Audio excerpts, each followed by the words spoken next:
Welcome to my vlog. तो आज हैं हमारे साथ जाननीय, माननीय, सम्मानीय और क्या कहते हैं लोगों के चहीते और कुछ खास आइटमों के चहीते अभिषेक भाई से हाय। Hi guys. तो अभिषेक भाई, कैसा लग रहा है आपको वर्क फ्रॉम होम करके, ऑफिस से और यहाँ पे काम करने का, वर्क फ्रॉम होम लेने के आप प्रोज एंड कॉन्स बताएं कि क्या नुकसान है क्या फ़ायदे हैं। देखो, हाँ। फायदा तो अगर देखे जाए तो फायदा तो कुछ भी नहीं है। ओके। और नुकसान भी देखा जाए तो नुकसान भी कुछ भी नहीं है। तो क्योंकि हाँ। ये मैं इसलिए ऐसा बोल रहा हूँ कि ऑर्गेनाइजेशन के लिए ना ही कोई फायदा है ना कोई नुकसान है, क्योंकि काम तो हमें तब भी उतना करना पड़ रहा है। बिल्कुल एग्री। तो अगर अब मैं आता हूँ मैनेजर की बात पे। मैनेजर के पॉइंट ऑफ व्यू से। हाँ, मैनेजर के पॉइंट ऑफ व्यू से नुकसान है। हाँ। क्योंकि उन्हें लगता है कि हम घर पे हैं तो कुछ काम नहीं कर रहे हैं। हाँ। जबकि हम सारा काम कर रहे हैं और प्रोडक्टिव ज्यादा रह पा रहे हैं। क्योंकि अगर हम ऑफिस में जाते हैं तो 100 लोगों से मिलते हैं। तो हमारे 100 लोगों से मिलने के कारण टाइम भी वेस्ट होता है। हाँ, तो मैं रूम पे अकेला हूँ तो भाई फोकस सिर्फ एक ही चीज है, काम पर है जी।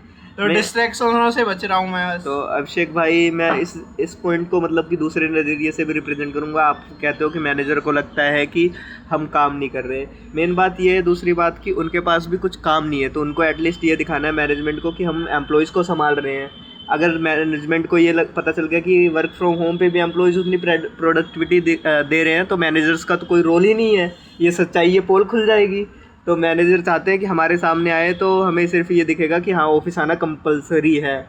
वो ये भी रिप्रेजेंट करना चाहते हैं। देखो भाई, मैनेजमेंट को हाँ। हैं कुछ लोग, अगर वो ये दिखाना चाह रहे हैं कि मैनेजमेंट को टीम हमने संभाली है, भाई संभालने वाले तो प्रभु है। बिल्कुल बिल्कुल, भगवान है, वो सब चला रहे हैं, वो सब चला रहे हैं। बिल्कुल। ये तो हमें एक जरिया है कि भाई हाँ, देखो मैनेजमेंट कहाँ से चल रहा है, हर एक चीज पे डिपेंडेंट है, जुड़ी है कहीं किसी न किसी तरीके से, हर एक चीज नियति ने जोड़ रखी है। ठीक है। तो मानना ये है कि उनका भी होना जरूरी है। हाँ, उनको ये गलत फहमी है कि वो कर रहे हैं, करता वो है। ठीक है, करता वो भी नहीं है, ना करता हमें। हाँ, करवाने वाला जो है वो, करवाने वाला सब प्रभु है। और बस हमें किस मोड़ पे कब ले जाए सब उसके हाथ में गाइस। तो गाइस यही कहूँगा कि इस वीडियो से यही निष्कर्ष निकलता है कि सिर्फ जो ऑर्गेनाइजेशन है उसका फोकस होना चाहिए काम पे, कि एम्प्लॉय काम कर रहे, कहाँ से कर रहे हैं, वट एवर द सिचुएशन, कोई कहाँ पे भी है काम करके दे रहा है, वो इम्पोर्टेंट है। ठीक है। वो चाहे तो 2 घंटे में आके अपना काम ख़त्म करके जा रहा है, फिर पूरे दिन खाली बैठ रहा है, चाहे 4 घंटे में कर रहा है, चाहे कोई 8 घंटे में कर रहा है, इट डजेंट मैटर। ठीक है। आपको काम से मतलब होना चाहिए, उसके इस चीज़ से नहीं कि वो कैसे आपसे कि आपको गुड मॉर्निंग गुड आफ्टरनून बोल रहा है कि नहीं, कपड़े कैसे पहन के आ रहा है। वो इंसान की अपनी पर्सनल कॉल है। ठीक है। अगर वो अपने हिसाब से चलेगा तो खुश रहेगा और ज़्यादा प्रोडक्टिविटी देगा। बट अगर उस पर आप बाउंडेशन लगाओगे, उसकी फ्रीडम छीनोगे, तो वो फिर उस काम को मतलब नौकरी को नौकरी की तरह ही लेगा, अपना कभी समझ नहीं पाएगा। बट उसको फ्रीडम दोगे, अपनापन दोगे, तो वो अपना समझेगा और अच्छा करेगा, आपके मुताबिक, आपके जो उम्मीद है उससे बेटर परफॉर्मेंस देगा। एम आई राइट अभिषेक भाई? तो हाँ भाई, मेरा भी मानना यही है कि भाई देखो, काम कब, जब अच्छे से काम इंसान कब कर पाता है, जब उसका माइंडसेट क्लियर हो। हाँ, माइंड और अच्छा हो। हाँ। और वो कब अच्छा होता है? जब वो अपने दिल की सुन के अपने तरीके से काम कर पाता है, कि अपने हिसाब से भाई कपड़े पहनेगा, खाएगा, घूम फिर के करेगा, लोगों से हंसबोल। बट अगर उस पर रोक टोक करोगे, नहीं इससे बात मत कर, ठीक है, इसको मेल मत कर, ठीक है, इससे मत बोल और उससे मत बोल, ऐसे मत पहन, तो इतनी सारी चीज़ें उसके माइंड में चलेगी, तो वो काम पे कैसे फोकस करेगा? उसका तो इन्हीं सब चीज़ों पे ध्यान रहेगा।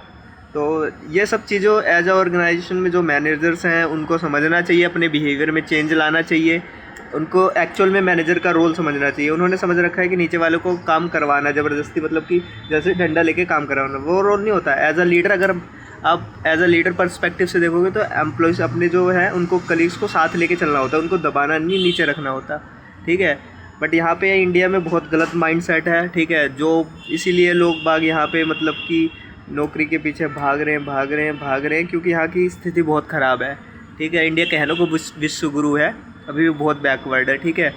यहाँ पे जो है सब एक दूसरे को दबाना चाह रहे हैं, बाहर की कंपनी आके अपना स्थापित कर रहे हैं, इनको सिर्फ एक तरह से स्लेव की तरह इंडियंस को यूज़ कर रहे हैं। अभी भी हम आज़ाद नहीं हुए हैं गाइस, ये फैक्ट है अभिषेक भाई। भाई देखो सब बोल रहे हैं आज़ादी आज़ादी आज़ादी। भाई आज़ाद हम है नहीं, क्योंकि आज हम इंडिया में अपना कोई बिजनेस ही नहीं है, अपनी कोई मैन्युफैक्चरिंग प्लांट कुछ भी नहीं है, सब चीज हम डिपेंडेंट है। व्हाट्सएप यूज कर रहे हैं, किसका यूज कर रहे हैं? बाहर का कर रहे हैं। इंस्टाग्राम यूज कर रहे हैं, किसका कर रहे हैं? बाहर का कर रहे हैं। माइक्रोसॉफ्ट टीम कहाँ का यूज कर रहे हैं? बाहर का। अगर तो ये हमारे पास है क्या? क्लाउड जिसपे हम ओरेकल जिसपे हम वर्क कर रहे हैं वो कहाँ का है? बाहर का। अगर एक दिन ये मतलब कि हमारी बाहर की कंट्री से लड़ाई हो जाए तो एक दिन में सारा काम ठप नहीं हो जाएगा, ठीक है भाई। अगर वो चाहे तो नेटवर्क ब्लॉक कर दे। जो हम फोन यूज कर रहे हैं कहाँ का यूज कर रहे हैं? बाहर का कर रहे हैं। सारा डेटाबेस हमारा सिक्योर कहाँ है? सब कुछ बाहर जा रही है। प्राइवेसी हमारी प्राइवेसी रह कहाँ गई है? हमारी सारी चीज़ें तो ब्रीच हो रही हैं। तो गाइज हमें खुद इंट्रोस्पेक्शन करना है, अपने नज़रिए मतलब अपने आप को बदलना है और अपना कुछ स्टार्ट करना है जिससे हम सोसाइटी को दे पाएँ, अपनी कंट्री को दे पाएँ, ठीक है, इस समाज को कुछ दे पाएँ। नहीं तो हम बाहर वालों के ऊपर डिपेंड रहेंगे तो लोग हमें दबाएंगे। बाहर वाले इसी बात का इंडियन से फ़ायदा उठा रहे हैं, इसीलिए कम यहाँ की कॉस्ट बहुत सस्ती इसीलिए है कि इनको पता है कि यहाँ पे कम उसमें पैसे में भी लोग बाग काम करने को मजबूर हैं। उनकी मजबूरी उनको पता है कि ये लोग जो है मिडिल क्लास से, इनकी रिस्पेक्ट के भूखे हैं, ठीक है, शादी ब्याह, ठीक है, घर, इतनी सी चीज़ें हैं इनकी ज़रूरतें, तो उसी हिसाब का उनको दाना डालते हैं बस, है ना अभिषेक भाई? तो देखो इंसान के अंदर भूख होगी तभी कुछ कर पाएगा। बिल्कुल, बिना भूख के तो कुछ नहीं कर पाएगा। बिल्कुल, जब पेट भरा रहेगा, संतुष्ट रहेगा तो वो खा पी के सो ही जाएगा, जो जानवर करते हैं मोस्टली। बस खाया पिया और निकाला, उसके बाद सो गए, बस यही काम है। फिर अगर हमें भगवान ने बुद्धि दी है तो हम उस बुद्धि का प्रयोग क्यों नहीं कर पा रहे? इंसान बनाया तो कुछ सोच समझ के ही बनाया होगा ना। तो मेरा एक क्वेश्चन रहता है, तो मैं कहीं गलत चीज़ें सोच रहा होता हूँ। अभी मैं 4 दिन से ये क्वेश्चन पे ध्यान दे रहा हूँ, what is the purpose of your life? तो मैं अपने सामने ऑब्वियसली जब भी मैं लैपटॉप पे बैठता हूँ या कहीं भी चल रहा होता हूँ या कुछ कर रहा होता हूँ, तो मैंने एक स्टिकी नोट रखा हुआ है। तो जब मैं इधर उधर मेरा मन भटकता है तो मैं उस क्वेश्चन को पूछ लेता हूँ तो आपको मेरी लाइफ का पर्पज क्या है? तो फिर मेरे को ध्यान आता है यार ये तो सब मोह माया है, मेरा पर्पज तो कुछ अलग है। तो आपका जो माइंड है स्टे फोकस रहेगा उसके। तो अभिषेक भाई आपका जवाब पे हम बाद में आएंगे कि पर्पस क्या है, हम आपसे बाद में जानेंगे।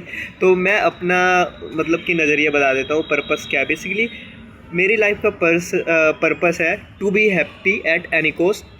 कोई भी सिचुएशन हो, खुश रहना, क्योंकि ये मोह माया है, ठीक है, इन सब चीज़ों में अगर आप उलझेंगे तो परेशान रहेंगे। अल्टीमेट पर्पस ऑफ लाइफ का क्या है? सेटिस्फैक्शन, खुश रहना, आनंद में जीना, ठीक है, क्योंकि यही सत्य है। मेरे जीवन का तो यही उद्देश्य है। आपके जीवन का क्या उद्देश्य है?